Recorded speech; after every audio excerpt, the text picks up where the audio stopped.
So this is the interface we developed for the Virtual River game, a game where we challenge players to collaboratively manage a typical Dutch river stretch. And what you can see here, part of the interface is the physical game board to represent that river stretch specifically. And based also on the visualization that you currently see, which projects elevation of the riverbed, you can see that we have a main channel here in the middle with groins on both sides of the river, floodplains on both sides of the river with higher and lower locations like natural levee level and the normal floodplain level, and then also dikes on both sides of the river.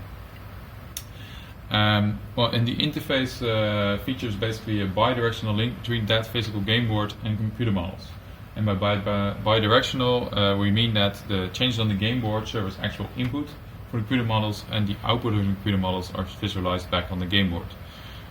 What kind of computer models are we talking about? Well, first of all, the hydrodynamic model, which is a Delft 3D flexible mesh model. We have a biodiversity model to give feedback on the ecological value of the river stretch, which is the biosafe model. And we have a cost model, which we call VR cost for the river cost, which we developed ourselves based on known unit prices. Unit prices can relate to the volume or area. So if we would lower a floodplain, we would be excavating an amount of soil, which corresponds to a certain cubic volume, and we have the cubic meter price for excavations. So the costs are calculated from that. Right. So the game board serves as input for the computer models. How do we do that? Well, the game board is situated as part of the game table that we constructed using off-the-shelf products like this touchscreen and a projector. But the game table itself has an open aluminum mesh where the tiles slot into, the game piece slot into. And then our grid that we use is 143 hexagon locations.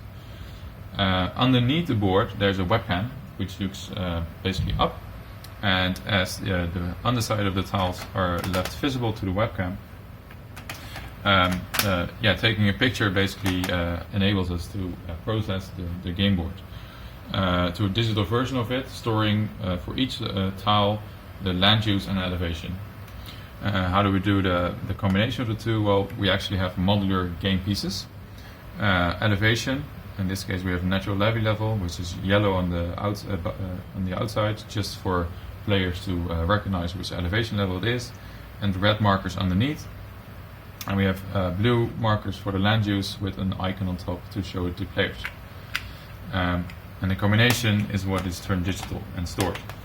And from there we have some additional processing steps to make it suitable for the models.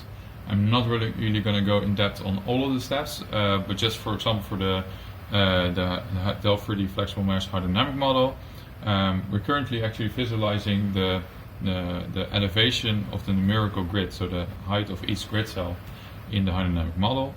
I'm just going to use this piece of paper here. You can see that there's sort of a smoothened curve here going down. And that's because the corner of each grid cell is using inverse interpolation. The elevation of the grid, each corner of the grid cell is calculated based on an inverse interpolation of the nearest 3 hexagons. So therefore we create sort of a smoothened digital elevation model, and that's what's currently projected here. And that also means that each square that you currently see projected is actually a grid cell in the hydrodynamic model.